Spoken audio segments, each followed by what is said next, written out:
আমাদের বাংলাদেশের মধ্যে সবথেকে বড় ঈদগাহ মাঠ হলো এডে, যার নাম গোর-এ-শহীদ ঈদগাহ ময়দান। যে এই জায়গায় একসাথে প্রায় 6 লাখ মানুষ ঈদের নামাজ আদায় করার পায়। একটা মাঠের মাঝখানে কয়েকটা দল ক্রিকেট খেলতেছে, ফুটবল খেলতেছে, তাহলে বোঝেন মাঠটা কত বড়। আর এই মাঠে এসে একটা জিনিস খুব মিস করছি। আসসালামু আলাইকুম, আমি এ সৈকত আপনাকে ওয়েলকাম জানাচ্ছি আমার আরো একটা নতুন ভিডিও। ঘটনা হচ্ছে গত রাত্রে আমি আমাদের উত্তরবঙ্গের রংপুর বিভাগের দিনাজপুরে বেড়ানোর জন্য, আর সকালবেলা উঠে ফ্রেশ হয়ে খাওয়া দাওয়া করার পর সাইটেই দেখতে পেলাম হচ্ছে দিনাজপুর 0 কিলোমিটার, মানে দিনাজপুরের 0 পয়েন্ট আর কি। আর তারই সাইডে রাস্তার গাঁও ঘেসে ভত্তারে এখন মাঠ। খাওয়া দাওয়া করার পর মনটা ফ্রেশ করার জন্য চা খেতে খেতে বড় ভাইয়ের কাছ থেকে শুনলাম সামনে থাকা এটাই নাকি এখন বর্তমানে আমাদের বাংলাদেশের মধ্যে সব থেকে বড় ঈদগাহ মাঠ। ভাবা যায় তাও আবার আমাদের উত্তরবঙ্গের মধ্যে। বাহে আসলে আমাদের উত্তরবঙ্গের একটা গর্বের বিষয় হচ্ছে এই মাঠটা, যে আমাদের উত্তরবঙ্গের রংপুর বিভাগের দিনাজপুরে হচ্ছে এই মাঠটা অবস্থিত। আসলে এটা গর্ব করার মতো বিষয়, যা বাংলাদেশের মধ্যে বা এশিয়া মহাদেশের মধ্যে সব থেকে বড় ঈদগাহ মাঠ হলো এইটা। আর এই জায়গাটা হলো এই যে দিনাজপুরের পুলিশ লাইন বা আদালতের পাশেই, এক কথায় কবার গেলে দিনাজপুর 0 পয়েন্টের পাশে অবস্থিত আমাদের বাংলাদেশ তথা এশিয়া মহাদেশের মধ্যে সব থেকে বড় ঈদগাহ মাঠ। এই মুখে আমিও চা খাওয়া শেষ করে এই মাঠের উপরে ডিএনএ টেস্ট করার জন্য হালুবালু করে চলে আসলাম এই মাঠের মধ্যে। আসে দেখি ভাই রে ভাই, খালি বড় নয়, ইয়া বড় এখন মাঠ। এডে মাঠের আরেক মুড়ে সাইডে যা দেখে এই যে কিছু মঙ্গল গ্রহ থেকে আসা এলিয়েন, থুক্কু মানে কিছু মানুষেরা এই টাসকাপাড়া ওদের মধ্যেই প্র্যাকটিস করতেছে। আমিও খালি বারবার ঘিন্নি পাকের নাগাল চৈকির নাগাল ঘুরে ঘুরে চতুর্মুড়ে দেখতেছি, না জানি মাঠটা কত বড় ভাই রে ভাই। আর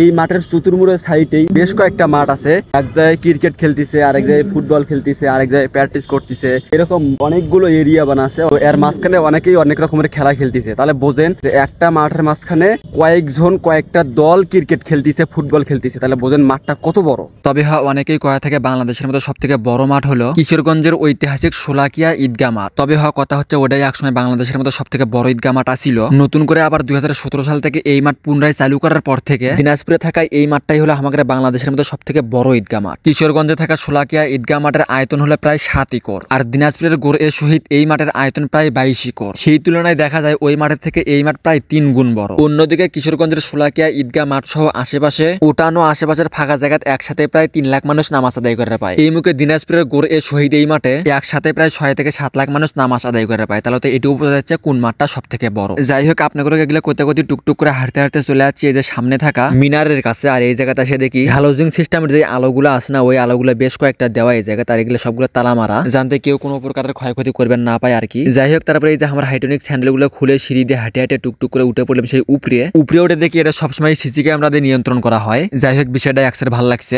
এখন বর্তমানে আমি হচ্ছে একদম এই মিনারে উঠছি। তো এই মিনার থেকে যদি আমি আপনাদের হচ্ছে এই পুরো মাঠটা দেখাই, তাহলে দেখেন মাঠটা কত বড়, একদম কত বড় মাঠ। দেখেন ওই যে বিল্ডিংগুলো দেখা যাচ্ছে, ওই বিল্ডিং পর্যন্ত, বিল্ডিংয়ের ওখানে শুধু একটা রাস্তা আছে। তো এই রাস্তার এই পাশ থেকেই হচ্ছে মাঠ শুরু।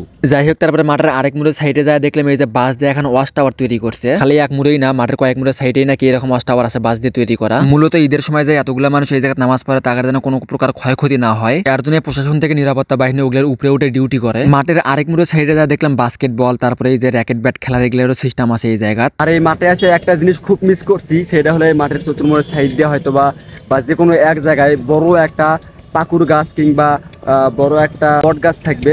তো চতুর্মুড়ের সাইডেই দেখলাম বড় কোনো পাকুর গাছ কিংবা বট গাছ নাই। আসলে মাঠের সৌন্দর্য বট গাছ কিংবা পাকুর গাছ অনেক সৌন্দর্য বেশি করে দেয়। তো একটা বট গাছ কিংবা পাকুর গাছ থাকলে মনে হয় ভালো হতো। মূলত হেরকিন্নাকে ওই মাঠের চতুর্মুড়ের সাইডে এখন বড় বট গাছ কিংবা পাকুর গাছ পাইলাম না। আসলে এই বিষয়টা অনেক মিস করছি। এখন কথা হচ্ছে, আমার ভিডিও যদি দেরিতে দেওয়া হয় তাহলে কি আপনারা আমার ভিডিও মিস করেন কিনা সেটা অবশ্যই আমাদের কমেন্ট বক্সে কয়া যাবেন। সেই সাথে অবশ্যই আমাদের এস সৈকত অফিসিয়াল ইউটিউব চ্যানেল সাবস্ক্রাইব ও এস সৈকত ফেসবুক পেজটা ফলো করবেন। আগে থেকেই ফলো বা সাবস্ক্রাইব করা থাকলে আমার পক্ষ থেকে আপনাদের সকলকে জানাচ্ছি 2 বস্তা ও 3 বালতি ধন্যবাদ। আর এখনই ভিডিওটা শেয়ার মারে সকলকে দেখে দেন যে এটাই হলো আমাদের বাংলাদেশের মধ্যে সব থেকে বড় ঈদগাহ মাঠ, যা আমাদের উত্তরবঙ্গে অবস্থিত। আজকের ভিডিও এই পর্যন্তই। পরবর্তীতে দিনাজপুরের কোন জায়গায় ভিডিও চাচ্ছেন সেটা অবশ্যই কমেন্ট বক্সে জানিয়ে দিবেন। তাইলে আজকের মতো চলে গেলাম, বাসে থাকলে আবারও দেখা হবে পরবর্তী কোন এক ভিডিওতে। সেই পর্যন্ত সকলেই ভালো থাকবেন, সুস্থ থাকবেন, মন্দ হতে দূরে থাকবেন। আল্লাহ হাফেজ।